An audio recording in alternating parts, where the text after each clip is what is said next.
Yo, what's going on, ladies and gentlemen? This is Yaygen Mills. I hope everyone's having a good day. It looks like I'll probably have to mix about two videos here, or at least particularly two topics at the moment. So, let's just start off with just gaming in general. So, at least, if anything, stay on the lookout for, at least I guess, my initial review for the Battlefield RedSec Battle Royale video. I finally had an opportunity to actually play a little bit. I didn't last too long, but, it looks slightly better and a little bit more polished than the playtest that I had an opportunity to play, so I will give props where props is due. I will say Battlefield Studios did a very good job as far as the presentation for the RedSec, so I appreciate that. When I dropped into, I guess California is the location, it looked aesthetically pleasing, and I enjoyed it. As someone from California, I love it. It's almost one for one. There was a lot of situations where I thought I was actually in literally in a first-person view, viewpoint of in GTA. So I was like, "Oh wow, this is actually one of the streets from GTA 5 in Los Santos. This is pretty cool." But yeah, so I just thought it was kind of pretty cool to see. Played a little bit more Battlefield 6. I'm a little bit more concerned about the bots now. There may be coming. Unless they already implemented, there's more bots in Breakthrough. I didn't play a whole lot of Breakthrough, but this kind of sets a precedent of right now the state of Battlefield 6, and then also incoming on the potential early launch of Battlefield Black Ops 7. So if it launches a little bit early, I know you could preload a little bit early if you had pre-ordered it. So that's something to look forward to. I myself have not pre-ordered it yet ever since I canceled it. So I'm a little bit on the fence with Black Ops 7, considering that I've had a decent amount of fun. I won't say Black Ops 6 is completely bad, but I've had some fun here and there in moderation, obviously, with Black Ops 6. So I'm kind of on the fence at the moment right now with Black Ops 7. I want to pre-order it. Trust me when I say I would love to pre-order. I would love to be able to play a little bit early. I would love the pre-order bonus and stuff like that. But again, if I'm going to stick by my guts and, make sure I stay on principle, I got to do what I got to do. And besides that, I'm in the process of moving. I'm in the process of making sure my bills are paid. So, I got other priorities and things like that. I got other responsibilities before gaming is concerned. So, once those are situated, we'll see what's left, what's in the budget. We'll see. We'll see how many maybe points. I think I already used up all my stars points from the stars program, so I haven't heard any word if PlayStation's going to re-up on that program or not. So time will tell. We'll see, or if there's any other way. I have yet to have or to see right now any value for the Microsoft Game Pass ever since they announced that they were going to increase it. I just don't know. But I will say this though. I came to find out that Soul Calibur 5 is going to be on PlayStation Plus. So since I already have it and my PlayStation Plus doesn't expire until 2026, I may actually be on the lookout for Soul Calibur 5, assuming that we can either stream it, download it, or we could record it. Either one. I'm down for it. It would be nice to kind of go back to Soul Calibur 5, so I don't have to break out my PS3 and then invest in a capture card and stuff like that. But time will tell. We'll see. I'm kind of been checking up on the catalog to see if they updated it or not.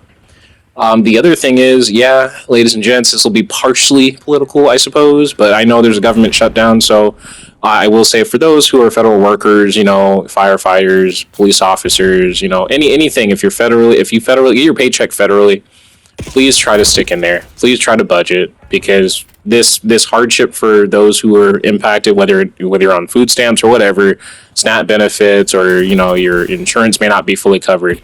Stick with it. The United States have overcome many things throughout history, and I'm sure right now we'll overcome this too as well. We went through many aspects of war, many terrorist attacks and things like that. We succeeded and overcame the lockdown. So I guarantee you, and this is the second time we've had a government shutdown. We overcame the first shutdown. We're going to overcome this one, and we're going to be able to move forward. There's some growing pains, of course, obviously, but for those who are impacted, all I have to say about that is stick with it. You will push through, and you will be okay. Okay, so just don't always think negatively. Do what you can to the best of your benefit. Always put yourself first before you try to help others. Otherwise, you know what they say, misery loves company. And if obviously, if you see someone drowning, just for example, if you see someone drowning and you don't know how to swim, but you want to save them, learn how to swim so you could save somebody else, so you could save each other at that point. You know, look out for each other, make sure you're in a position where you can help before trying to, you know, reach out to help and can, because there are some people in this world who want nothing but chaos, right? And if the quote is true, misery loves company, just be mindful, be vigilant, and be careful and be safe out there. Other than that, you know, it's looking pretty decent right now. Right now, going back to gaming, obviously. So right now, it's looking pretty decent for Black Ops 7. A lot of the changes that are happening at the moment seem ideal. I saw a post on X, apparently, about the new emblems and stuff like that. That Master Prestige level 10, that looks amazing, until I saw all the other ones, which, to be honest with you, I know in the state of technology, we sometimes we can't really always determine what has been generated with AI and what isn't. But we already know before, when, you know, I guess the art, there's been proof that, you know, Activision and Call of Duty in general has in the past used AI generation, or used AI generation to some extent or another to help assist with developing a game. So we know that to be true. So just keep in mind, like, if it is implemented, anything can change. You know, I'm not too much of a fan of the new icon, the level icon, stuff like that. I was expecting something kind of down to earth, kind of what we had with like Black Ops 3, Black Ops 2, to that extent, where it's an actual emblem, but not like a half of a character, like their face, head, and torso. Like, it seems okay. I was getting a lot of Advanced Warfare emblem vibes to one degree or another, so it looked okay, but not something I'd expect, but it seems to be right now at the moment. Black Ops 7 is looking to be a little bit more polished than expected. So, but I just wanted to upload another video for you guys to let you know what was going on, and to encourage those, you know, through the tough times ahead. You know, you'll be okay. You'll stick through it, and hopefully the gaming industry takes a turn for the better.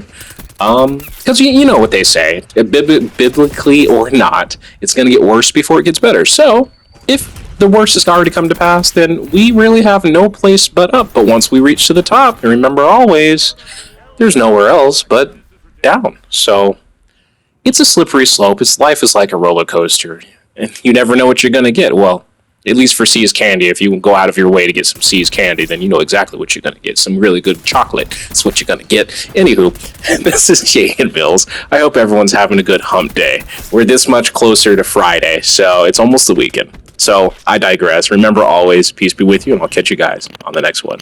Ciao, guys.